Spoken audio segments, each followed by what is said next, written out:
নমস্কার, S Bangla digital আপনাদের সকলকে স্বাগত। আমি কানাডায় সঙ্গে রয়েছে আপনাদের। এখন উপস্থিত রয়েছি কালমাটি, একটা প্রত্যন্ত একটি গ্রাম এবং একেবারেই সীমান্তবর্তী গ্রাম, যেই গ্রামে কিন্তু শিক্ষার আলো ছড়ানোর জন্য বিভিন্ন জায়গায় বিভিন্ন বিদ্যালয় শুরু হয়েছিল, তৈরি হয়েছিল এবং আশেপাশের যে গ্রামগুলি রয়েছে সেই গ্রামগুলোর বিভিন্ন বিদ্যালয়ের দশা আপনাদের সামনে তুলে ধরেছিলাম, বা আমরা বলতে পারি বেহাল দশা আপনাদের সামনে তুলে ধরেছিলাম। ঠিক একই ধরনের আরও একটি বিদ্যালয়, যেটা একেবারেই বেহাল দশা যদি বলি সেটাও ভুল হয়ে যাবে। বিদ্যালয়টির নাম আপনাদের জানাবো, কালমাটি অগ্রগামী শিশু শিক্ষা কেন্দ্র। এবং যেটা দেখা যাচ্ছে এখানে 1999 খ্রিস্টাব্দ নাগাদ এই যে বিদ্যালয়, সেই বিদ্যালয়টি শুরু করা হয় এবং এই যে বিদ্যালয়টি, সেই বিদ্যালয় শুরুর পর থেকে কিন্তু সঠিকভাবেই চলছিল।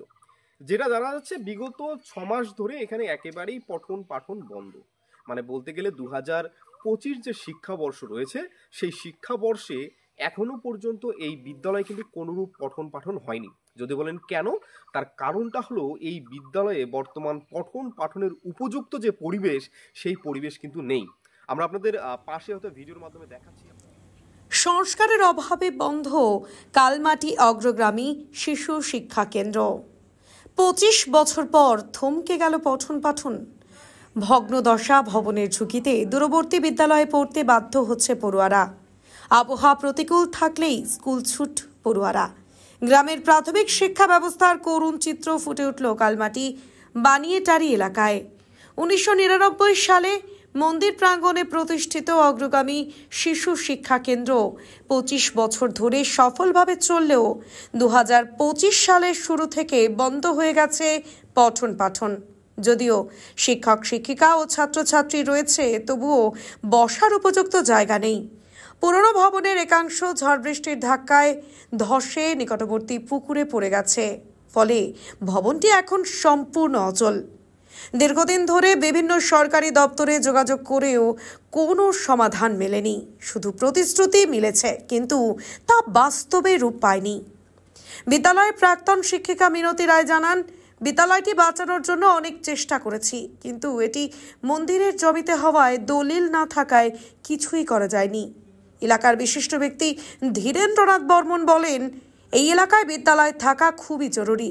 বহুবার উদ্যোগ নিলেও আশানুরূপ ফল পাওয়া যায়নি। এলাকাবাসী জানান, কিছু সময় আশেপাশের বাড়ির উঠোনেও ক্লাস চলেছিল। এলাকাবাসীর অভিযোগ, বিদ্যালয় বন্ধ থাকায় শিশুদের দূরের স্কুলে যেতে হচ্ছে। এতে যাতায়াতের অসুবিধা ছাড়াও পড়াশোনায় বিঘ্ন ঘটছে। তারা দ্রুত এই বিদ্যালয়ের সংস্কার ও পুনরায় চালুর দাবি তুলেছেন। আর কি বললেন গ্রামবাসী এবং বিদ্যালয়ের শিক্ষিকা, শুনুন। আমাদের অগ্রগামী শিশু শিক্ষা কেন্দ্র আজ থেকে 7-8 মাস ধরে বন্ধ, ভেঙে গেছে। এখানকার ছাত্রছাত্রীরা আশেপাশে স্কুলে চলে যাচ্ছে, সরকার কেয়ার নিচ্ছে না, তাই বন্ধ আছে। না, আমরা বহুবার বলছিলাম বিডিও অফিসে, কোনো উদ্যোগ নেওয়া হয়নি। আসছিল, ইনভেশন করে গেছে, বলছে জিরো খতিয়ান স্কুল হবে না। ছিল 40-45 জনের মতো ছিল, তারপরে স্কুলটা বন্ধ হয়ে গেল। শিক্ষক কতজন ছিল এখানে? শিক্ষক 3 জন ছিল, একজন রিটায়ার হয়ে গেছে, 2 জন ছিল। কোন স্কুলে যাও এখন? কালমাটি বিদ্যালয়। এই যে এই স্কুলে কেন পড়ো না? ভেঙে গেছে একেবারে, মানে ভাঙার আগ পর্যন্ত তোমাদের মাস্টার পড়াইতে আসতো না? আসতো না? না। তা তোমার এই যে বাড়ির সামনে স্কুল ছেড়ে দূরে যাইতেছো, তাই তো? কিভাবে যাও, হেঁটে না সাইকেলে বা কিছু অন্য কিছু করে? সাইকেলে করে নিয়ে যায়? আমি যাই। তুমি যাও? যে এই যে এই স্কুল থেকে তোমাকে অন্য জায়গায় যেতেছে, তোমার অসুবিধা হয় না অনেক দূরে যেতে? হয়। এই স্কুলে যদি থাকতো তাহলে ভালো হতো। যে এই স্কুলটা কেন বন্ধ হলো? ভেঙে গেছে ওই জন্য? তোমাদের টিচাররা আসে না এখানে? আসতো, এখন আসে না। এখন আসে না? না, প্রায় কতদিন থেকে? তাও এই বছর কি এসেছিল?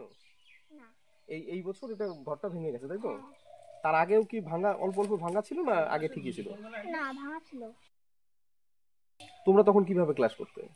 এখানে বাইরে ক্লাস করতে? আচ্ছা, ঠিক আছে। তোমাদের এই যে তোমাদের এখানকার ছোট ছোট বাচ্চাদের অন্য জায়গায় স্কুল যেতে হচ্ছে, তাদের অসুবিধা হচ্ছে না? হ্যাঁ, মোটামুটি অনেকদিন থেকে এরকম আছে। আর সেক্ষেত্রে এই যে ভাঙ্গাচুরা বিদ্যালয়, সেখানে কি এখানে পঠন পাঠন হচ্ছে কি এখন? না, এখনো কিছু হচ্ছে না। কিছুদিন আগে ওই বাড়ির সামনটায় পড়াচ্ছিল, তো দীর্ঘদিন থেকে পড়াচ্ছে না। গ্রামের যা বাচ্চা কাচ্চা আছে, কিছুটা যাচ্ছে কালমাটি বাজারের ওইদিকে, কিছুটা যাচ্ছে মেদার গেটের ওইদিকে। এখন আপনারা কি চাচ্ছেন? আমরা এটাই চাচ্ছি যে এটা মেরামত করা হোক, যাতে বাচ্চা কাচ্চা এখানেই পড়তে তাদের সুবিধা হয়। বাড়ির পাশে যত বাচ্চা আছে সবাই দূরে যাচ্ছে, ওই গ্রামবাসী সবাই বলছি, তো ওনারা বলছে যে আমরা খুব তাড়াতাড়ি কিছু একটা করবো। ওরা আসে যায় আর কোনো অ্যাকশন নিচ্ছে না। ভাঙা স্কুল, স্কুলে দিদিমণি আসি বসে থাকে, স্কুল ভাঙা স্কুল অসুবিধা না। এখন আপনারা কি চাচ্ছেন? স্কুল করি অসুবিধা হচ্ছে কি যে ছোট সবাই স্কুল যাওয়ার পায়, মা না নিয়ে গেলে। তার মধ্যে এখন আরো বৃষ্টির দিন, এই বৃষ্টির দিনে কিরকম অসুবিধা হচ্ছে? বাচ্চা অসুবিধা হতে কি। আপনার এলাকায় একটি বিদ্যালয় একেবারেই ভগ্নপ্রায় পরিস্থিতিতে রয়েছে, কি বলবেন? ও এই বিষয়ে আমরা ঊর্ধ্বতন কর্তৃপক্ষ আমরা এসআইয়ের কাছে গিয়েছি, এসআই বললো যে এটা দেখভালের দায়িত্ব বিডিও স্যারের। ওনার কাছে আমরা গেছিলাম, এখানে ফটো টটো রীতিমতো সব কিছু দিয়েছিল। আবার বিডিও সাহেব বলছে যে এখানে পরিকাঠামোর দিক দিয়ে একটা মিশনের আন্ডারে, তো যাক 2 দিকে টানা পড়ার জন্য আদৌ তো স্কুলটা ভেঙে পড়েছে মোটামুটি আজ 6 মাস ধরে। তা মূলত কথা পরিকাঠামোর দিক দিয়ে ছাত্ররা বসার অযোগ্য, এই কারণে গার্জিয়ানরা রিস্ক নিচ্ছে না।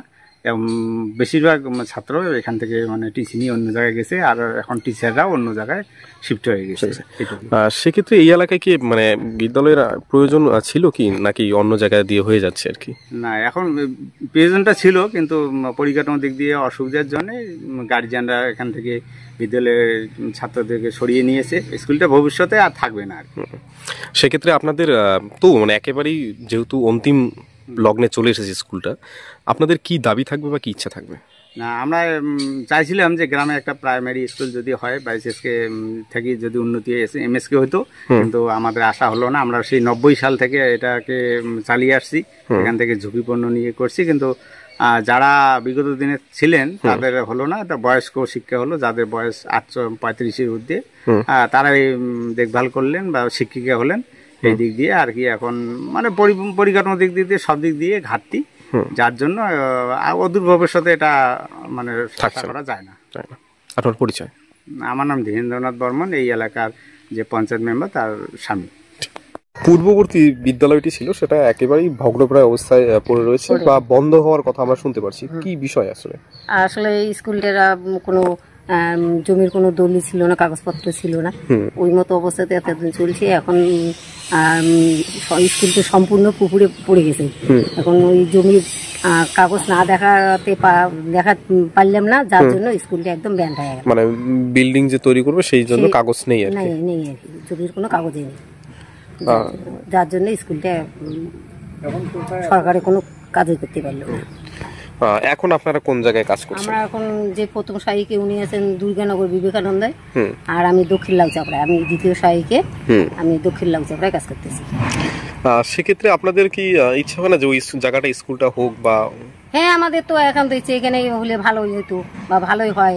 বাচ্চা কাচ্চা পাশাপাশি যারা আছে বাচ্চা কাচ্চা মানুষ হতো, আমাদেরও সুবিধা হতো পাশাপাশি স্কুল যেহেতু। ওই স্কুলে যে বাচ্চা কাচ্চা সেগুলো এখন কোথায় আছে? এখন আমরা টিসি দিয়ে দিছি, অন্য অন্য বাচ্চাগুলো অনেকেই যে এখন প্রাইভেট স্কুলে আছে, প্রাইমারি তো আছে। সেক্ষেত্রে আপনারা মানে প্রশাসনের সাথে যোগাযোগ করেছিলেন, ওনারা কি জানিয়েছে? হ্যাঁ, ওনারা জানিয়েছিলেন। অনেকবার আমরা বিডিওকে দরখাস্ত দিয়েছি বা কাগজ দিয়েছি, আমাদের স্কুলে যে ভাঙার যে ইয়েটা সম্পূর্ণ ফটো টটো সব পাঠিয়ে দিছি। এখন ভিডিও ওই জমির কাগজটা না থাকার দরুন ওরা কিছু করতে পারতেছে না। মানে প্রথম দিকে ওটা খাস বা অন্য কোনো ধরনের জমিতে ওটা তৈরি হয়েছিল। হ্যাঁ, এটা দেবোত্তর জমি ছিল, সেই হিসেবে ওই জমিতে পড়াশোনা শুরু হয়েছে। ঠিক। আপনার নাম? আমার নাম মিনতি রায়। ঠিক আছে। দ্বিতীয় সহায়িকা? আমি দ্বিতীয় সহায়িকা। আপনি কি বাইক বা স্কুটার কেনার কথা ভাবছেন? আপনি গাড়ি নিতে গিয়ে ঠকে যাচ্ছেন না তো? দীর্ঘ 7 বছর যাবৎ সততার সাথে ব্যবসা করে আসছে বামনহাট আমান হোন্ডা। তাই নিশ্চিত মনে এখনই চলে আসুন বামনহাট আমান হোন্ডার শোরুমে এবং নিয়ে যান আপনার পছন্দের বাইক বা স্কুটার। আমাদের এখানে রয়েছে বিভিন্ন মডেলের বাইক ও স্কুটারের বিশাল সম্ভার। এছাড়াও এখানে একই ছাদের তলায় পেয়ে যাবেন সেলস, সার্ভিস এবং স্পেয়ার পার্টস। প্রত্যেক কেনাকাটায় রয়েছে স্বল্প ডাউন পেমেন্ট ও ন্যূনতম ডকুমেন্টসে লোনের সুবিধা। এছাড়াও রয়েছে সুদক্ষ কারিগর দ্বারা স্বল্প সময়ে গাড়ি সার্ভিসিং এর সুবিধা। তাই আর দেরি না করে এখনই যোগাযোগ করুন বামনহাট আমান হোন্ডা শোরুমে। স্থান বামনহাট SBI ATM এর পাশে। যোগাযোগের নম্বর 9002805414